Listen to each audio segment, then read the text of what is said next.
ಜಿಲ್ಲೆಯ ಮೂಲೆ ಮೂಲೆಗಳಿಂದ ಬಂದಿರುವಂತಹ ಲಕ್ಷಾಂತರ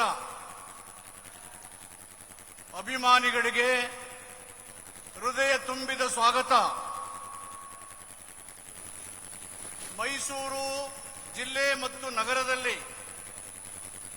ಇಂದು ರಾಜ್ಯ ಸರ್ಕಾರದ ವತಿಯಿಂದ ಮೈಸೂರು ನಗರಕ್ಕೆ 2,578 ಕೋಟಿ ರೂಪಾಯಿಗಳ ವಿವಿಧ ಯೋಜನೆಗಳ ಶಂಕುಸ್ಥಾಪನೆ ಮತ್ತು ಉದ್ಘಾಟನೆಯ ಕಾರ್ಯಕ್ರಮವನ್ನು ಸನ್ಮಾನ್ಯ ನಮ್ಮ ದೇಶದ ಕಾಂಗ್ರೆಸ್ ಪಕ್ಷದ ಅಧ್ಯಕ್ಷರು 50 ವರ್ಷಗಳ ಸಾರ್ವಜನಿಕ ಜೀವನದಲ್ಲಿ ನಿರಂತರವಾದಂಥ ಹೋರಾಟಗಳನ್ನು ರಾಜ್ಯ ಮತ್ತು ದೇಶದ ಪ್ರಜಾಸತ್ತಾತ್ಮಕ ನಡವಳಿಕೆ ಮತ್ತು ಸಂವಿಧಾನದ ಆಶಯಗಳಿಗೆ ಅನುಗುಣವಾಗಿ ನಿರಂತರವಾಗಿ ಹೋರಾಟ ಮಾಡ್ತಾ ಇರತಕ್ಕಂಥ ರಾಷ್ಟ್ರ ನಾಯಕರಾದಂಥ ಸನ್ಮಾನ್ಯ ಮಲ್ಲಿಕಾರ್ಜುನ ಖರ್ಗೆಜಿಯವರೇ,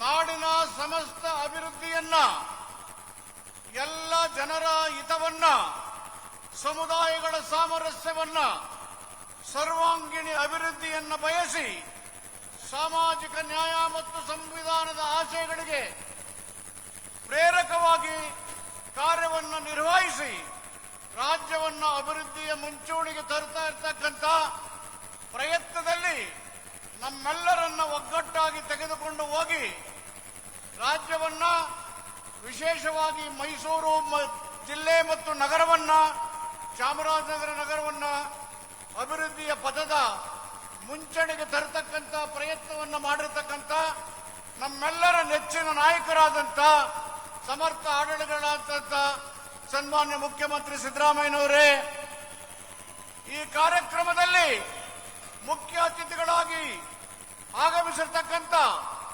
ನಾಡಿನ ಗೃಹ ಸಚಿವರು ಹಿರಿಯರಾದಂಥ ಸನ್ಮಾನ್ಯ ಡಾಕ್ಟರ್ ಪರಮೇಶ್ವರ್ ಅವರೇ, ಆಹಾರ ಸಚಿವರಾದಂಥ ಹಿರಿಯರಾದಂಥ ಮುನಿಯಪ್ಪನವರೇ, ವಿದ್ಯುತ್ ಶಕ್ತಿ ಸಚಿವರಾದಂಥ ಆತ್ಮೀಯರಾದ ಜಾರ್ಜ್ ಸಾಹೇಬ್ರವರೇ ಮತ್ತು ಕನ್ನಡ ಸಂಸ್ಕೃತಿ ಇಲಾಖೆ ಸಚಿವರಾದಂಥ ತಂಗಡಿಗೆ ಅವರೇ, ನಗರ ಇಲಾಖೆ ಸಚಿವರಾದಂಥ ರಹೀಂ ಖಾನ್ ರವರೇ ಮತ್ತು ನನ್ನ ಗೆಳೆಯರಾದಂಥ ಪಶುಸಂಗೋಪನೆ ಸಚಿವರಾದಂಥ ವೆಂಕಟೇಶ್ ರವರೇ, ದರ್ಶನ ಎಪಿಎಂಸಿ ಸಚಿವರಾದಂಥ ದರ್ಶನಾಪುರ ಅವರೇ ಮತ್ತು ಜಿಲ್ಲೆಯ ನಮ್ಮ ಶಾಸಕರುಗಳಾದಂಥ ಹರೀಶ್ ಗೌಡ್ರವರೇ, ತನ್ವೀರ್ ಸೇಠ್ ಅವರೇ, ಅನಿಲ್ ಚಿಕ್ಕಮಾದ್ರವರೇ, ದರ್ಶನ್ ರೋನಾಲ್ಡ್ ಅವರೇ, ಎಂಪಿ ಸುನೀಲ್ ಬೋಸ್ ರವರೇ, ಕೃಷ್ಣಮೂರ್ತಿ ಅವರೇ, ಪುಟ್ಟರಂಗ ಶೆಟ್ಟಿ ಅವರೇ, ಗಣೇಶ್ ಪ್ರಸಾದ್ ರವರೇ ಮತ್ತು ರವಿಶಂಕರ್ ಅವರೇ, ವೇದಿಕೆ ನಮ್ಮ ನೆಚ್ಚಿನ ಕಾಂಗ್ರೆಸ್ ಪಕ್ಷದ ಅಧ್ಯಕ್ಷರು, ಹೋರಾಟಗಾರರಾದಂಥ ನೀರಾವರಿ ಮತ್ತು ಅರ್ಬನ್ ಡೆವಲಪ್ಮೆಂಟ್ ಬಿಡಿಎ ಅಧ್ಯಕ್ಷರಾಗಿ ಕರ್ನಾಟಕ ರಾಜ್ಯದಲ್ಲಿ ಮುಖ್ಯಮಂತ್ರಿಗಳ ಜೊತೆಗೆ ಅಧ್ಯಕ್ಷರಾಗಿ ಡಿಕೆ ಶಿವಕುಮಾರ್ ಅವರು, ರಾಹುಲ್ ಗಾಂಧಿ ಅವರು, ಮಲ್ಲಿಕಾರ್ಜುನ್ ಅವರ ಸಹಭಾಗಿತ್ವದಲ್ಲಿ ಪಕ್ಷ ಅಧಿಕಾರಕ್ಕೆ ಬರಲು ಕಾರಣೀಭೂತರಾಗಿರ್ತಕ್ಕರಲ್ಲಿ ಒಬ್ಬರಾಗಿರ್ತಕ್ಕಂಥ ಪ್ರಮುಖರಾಗಿರ್ತ ನಮ್ಮ ನೆಚ್ಚಿನ ಉಪಮುಖ್ಯಮಂತ್ರಿಗಳು ಡಿಕೆ ಶಿವಕುಮಾರ್ ಅವರೇ,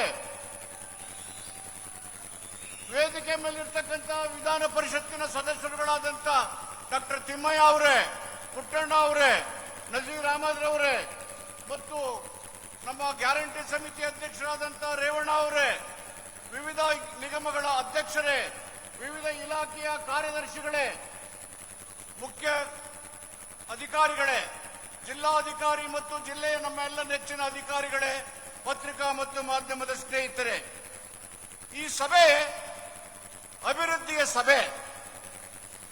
ಈ ಕಾರ್ಯಕ್ರಮ ಯಾರದೇ ಅಸ್ತಿತ್ವಕ್ಕೆ, ಯಾರಿಗೆ ಸವಾಲಿಗೆ ಕರೆದಂತ ಸಭೆ ಅಲ್ಲ. 23ನೇ ಇಸ್ವಿನಲ್ಲಿ ಕರ್ನಾಟಕದ ಜನರು ಕಾಂಗ್ರೆಸ್ ಪಕ್ಷಕ್ಕೆ ಶಕ್ತಿಯನ್ನು ತುಂಬಿದ್ದಾರೆ. ಜನರ ಶಕ್ತಿಯನ್ನು ಬಳಸಿ ಜನರಿಗೆ ಗ್ಯಾರಂಟಿ ಯೋಜನೆಗಳಲ್ಲಿ ಪ್ರಮುಖವಾದಂಥ ಒಂದು ಯೋಜನೆ ಶಕ್ತಿ ಯೋಜನೆಯ ಮೂಲಕ ಕರ್ನಾಟಕದ ಸರ್ಕಾರ ಕಾರ್ಯವನ್ನು ಮಾಡ್ತಾ ಇದೆ. ಬಂಧುಗಳೇ, ಕಾಂಗ್ರೆಸ್ ಪಕ್ಷ ನಾವೆಲ್ಲರೂ ಎದ್ದು ನಿಂತು ಭಾರತದ ಸಂವಿಧಾನದ ಪೀಠಿಕೆಯ ನಿರ್ದೇಶನ ತತ್ವಗಳನ್ನು ಪಠಿಸಿದ್ದೇವೆ. ಸ್ವಾತಂತ್ರ್ಯದ ಉದ್ದೇಶಕ್ಕೆ, ಸಂವಿಧಾನದ ಆಶಯಗಳಿಗೆ ಮತ್ತು ನಿರ್ದೇಶನಗಳ ತತ್ವಗಳಿಗೆ ಬದ್ಧರಾಗಿ ಕೆಲಸ ಮಾಡಿರತಕ್ಕಂಥ ಒಂದು ರಾಷ್ಟ್ರೀಯ ಪಕ್ಷ, ದೇಶಕ್ಕೆ ಸ್ವತಂತ್ರವನ್ನು ತಂದುಕೊಟ್ಟಂತ ಪಕ್ಷ. ಸನ್ಮಾನ್ಯ ಮಲ್ಲಿಕಾರ್ಜುನ ಖರ್ಗೆಜಿಯವರಿಗೆ, ಸನ್ಮಾನ್ಯ ರಾಹುಲ್ ಗಾಂಧೀಜಿಯವರಿಗೆ, ಸನ್ಮಾನ್ಯ ಸೋನಿಯಾ ಗಾಂಧಿ ಅವರಿಗೆ, ಸನ್ಮಾನ್ಯ ಮುಖ್ಯಮಂತ್ರಿ ಸಿದ್ದರಾಮಯ್ಯನವರಿಗೆ, ಸನ್ಮಾನ್ಯ ಡಿ.ಕೆ. ಶಿವಕುಮಾರ್ ಅವರಿಗೆ ನಾನು ಅಭಿನಂದನೆ ಸಲ್ಲಿಸಲಿಕ್ಕೆ ಬಯಸುತ್ತೇನೆ. ಕಾರಣ, 100 ವರ್ಷಗಳು ಹಿಂದೆ ಬೆಳಗಾವಿಯಲ್ಲಿ ಕಾಂಗ್ರೆಸ್ ಅಧಿವೇಶನ ನಡೆದಂತಹ ಸಂದರ್ಭದಲ್ಲಿ ಗಾಂಧೀಜಿಯವರು ಅದರ ಅಧ್ಯಕ್ಷರಾಗಿದ್ದರು. ಅಲ್ಲಿಯ 100 ವರ್ಷಗಳ ಸವಿನೆನಪಿಗಾಗಿ ಕಾಂಗ್ರೆಸ್ ಪಕ್ಷದ ಕಾರ್ಯಕಾರಿ ಸಮಿತಿ ಪಕ್ಷದ ಶ್ರೇಷ್ಠ ನೀತಿಗಳನ್ನು ನಿರೂಪಣೆ ಮಾಡತಕ್ಕಂಥ ವೇದಿಕೆ. ಅಲ್ಲಿ ತೆಗೆದುಕೊಂಡಂತ ನಿರ್ಣಯ ಜೈ ಬಾಪು, ಜೈ ಭೀಮ್, ಜೈ ಸಂವಿಧಾನ್. ಎಂಥ ಐತಿಹಾಸಿಕವಾದಂಥ ತೀರ್ಮಾನವನ್ನು ನೀಡಿ ಭಾರತದ 140 ಕೋಟಿ ಜನರ ಹಕ್ಕನ್ನು ರಕ್ಷಣೆ ಮಾಡಿ, ಜನರಿಂದ ಜನರಿಗಾಗಿ ಜನರಿಗೋಸ್ಕರ ಆಯ್ಕೆಯಾಗಿದ್ದ ಸರ್ಕಾರದ ಮೂಲಕ ಸಮ ಸಮಾಜದ ನಿರ್ಮಾಣಕ್ಕೆ ಪ್ರೇರಣೆಯಾಗಿ ಕೆಲಸ ಮಾಡಿರ್ತಕ್ಕಂಥ ದೇಶದ ಆಡಳಿತ ಸಂದರ್ಭದಲ್ಲಿ ರಾಷ್ಟ್ರೀಯ ಕಾಂಗ್ರೆಸ್ ಪಕ್ಷದ ಆಡಳಿತ, ಇಂದು ಸಿದ್ದರಾಮಯ್ಯ ನೇತೃತ್ವದಲ್ಲಿ ಕರ್ನಾಟಕದಲ್ಲಿ ನಡೀತಾ ಇರತಕ್ಕಂಥ ಕಾಂಗ್ರೆಸ್ ಪಕ್ಷಗಳ ಆಡಳಿತದ ಯೋಜನೆಗಳ ಅನುಷ್ಠಾನದ ಮಹಾಸಭೆ ಇದು. ಈ ಸಭೆಗೆ ಅನೇಕ ಟೀಕೆಗಳನ್ನು ಮಾಡಿದ್ದಾರೆ. ಯಾರು ಮಾಡಿದ್ದಾರೆ? ಅಧಿಕಾರದಲ್ಲಿದ್ದಾಗ ಅವರು ಹೇಳುವಂತ ಯಾವುದೇ ಕೆಲಸವನ್ನ ಗುರುತಿಸಲಿಕ್ಕೆ ಸಾಧ್ಯ ಇಲ್ಲದೆ ಇದ್ದವರು ಮಾತಾಡ್ತಾ ಇದ್ದಾರೆ. ಮೈಸೂರಿನಲ್ಲಿ ರಸ್ತೆಗಳ ನಿರ್ಮಾಣ ಆಗಿದ್ದಾವೆ. ದೊಡ್ಡಕೆರೆ ಏರಿ ನೋಡಿ ರಸ್ತೆ, ಟೆರಿಷನ್ ಕಾಲೇಜ್ ರಸ್ತೆ, ಬನ್ನಿಮಠಕ್ಕೆ ಅರಮನೆಯಿಂದ ಹೋಗೋ ರಸ್ತೆ, 100 ಫೀಟ್ ರಸ್ತೆ, ಕಾಂಕ್ರೀಟೀಕರಣ, ಉಂಡುವಾಡಿ ಕುಡಿಯೋ ನೀರಿನ ಯೋಜನೆ, ಕಬಿನಿ ಯೋಜನೆ, ನೀರಾವರಿ ಯೋಜನೆ, ಇವರೆಲ್ಲ ಮಾಡಿದ್ದಾರೆ ಮಾತಾಡೋರು. ಅವ್ರು ಮಾಡಕ್ಕಾಗಿದೆಯಾ? ಜಯದೇವ ಆಸ್ಪತ್ರೆ ನಿರ್ಮಾಣ, ಜಿಲ್ಲಾ ಆಸ್ಪತ್ರೆ ನಿರ್ಮಾಣ, ಜಿಲ್ಲಾ ಆಸ್ಪತ್ರೆ ನಿರ್ಮಾಣ ಆಗದೆ ಇದ್ದಿದ್ರೆ ಸಿದ್ದರಾಮಯ್ಯನವರ ಸರ್ಕಾರದಲ್ಲಿ, ಕಾಂಗ್ರೆಸ್ ಸರ್ಕಾರದಲ್ಲಿ ಕೋವಿಡ್ ಸಂದರ್ಭದಲ್ಲಿ ಸಾವು ನೋವುಗಳಿಂದ ನರಳ್ತಾ ಇದ್ದಂತ ಜನರ ರಕ್ಷಣೆಗೆ ಪರ್ಯಾಯ ಮಾರ್ಗ ಎಲ್ಲಿತ್ತು? ಇವತ್ತು ನಿಮ್ಯಾನ್ಸ್ ಆಸ್ಪತ್ರೆಯನ್ನ, ಕಿಡ್ನಿ ಆಸ್ಪತ್ರೆಯನ್ನ ಸ್ಥಾಪನೆ ಮಾಡಲಿಕ್ಕೆ 100 ಕೋಟಿ ಯೋಜನೆಯನ್ನು ಕೊಟ್ಟಿದ್ದೇವೆ. ಮಾತಾಡೋರು ನೀವು ಕೊಟ್ಟಿದ್ರೆ, ರೆಕಾರ್ಡ್ ಕೊಟ್ಟರೆ ನಿಮ್ಮನ್ನು ಗೌರವಿಸ್ತೇವೆ, ಅದನ್ನು ಸ್ವಾಗತ ಮಾಡ್ತೇವೆ, ಅದಕ್ಕೆ ಮನ್ನಣೆ ನೀಡ್ತೇವೆ. ಇವತ್ತು ಲೋಕೋಪಯೋಗಿ ಇಲಾಖೆಯಿಂದ 502 ಕೋಟಿ ರೂಪಾಯಿಯನ್ನು ಮಂಜೂರು ಮಾಡಿದ್ದಾರೆ. ನೀವಿದ್ದಾಗ ಎಲ್ಲೆಲ್ಲಿ ಮಾಡಿದ್ದು ಹೇಳಿದ್ರೆ ನಿಮ್ಗೆ ಶಬಾಷ್ಗಿರಿ ಕೊಡ್ತೇವೆ. ಚಾಮುಂಡೇಶ್ವರಿ ನಿಗಮದಿಂದ 409 ಕೋಟಿ ರೂಪಾಯಿ, ಕೆಎಸ್ಆರ್ಟಿಸಿ ಬಸ್ ನಿಲ್ದಾಣಕ್ಕೆ 120 ಕೋಟಿ ರೂಪಾಯಿ, ರಾಜ್ಯ ಸಣ್ಣ ಕೈಗಾರಿಕಾ 192 ಕೋಟಿ ರೂಪಾಯಿ, ಮೈಸೂರು ಮಹಾನಗರಕ್ಕೆ 380 ಕೋಟಿ, ಕಬಿನಿ ಸಂಪನ್ಮೂಲ ಇಲಾಖೆಗೆ 419 ಕೋಟಿ, ವೈದ್ಯಕೀಯ 175 ಕೋಟಿ. ಇವೆಲ್ಲವೂ ಮಂಜೂರಾಗಿರ್ತಕ್ಕಂಥ ಯೋಜನೆಗಳು. ಈ ಯೋಜನೆಗಳನ್ನ ಯಾವ ಜನರು ನಮಗೆ ಆಶೀರ್ವಾದ ಮಾಡಿ ಹೇಳಿಕೊಟ್ರೋ ಆ ಜನರಿಗೆ ಕೃತಜ್ಞತಾ ಪೂರ್ವಕವಾಗಿ ವಿಧೇಯಕತೆಯಿಂದ ವಾಪಸ್ಸು ಅಭಿವೃದ್ಧಿಯನ್ನು ಕೊಡ್ತಕ್ಕಂಥ ಕಾರ್ಯಕ್ರಮಗಳು.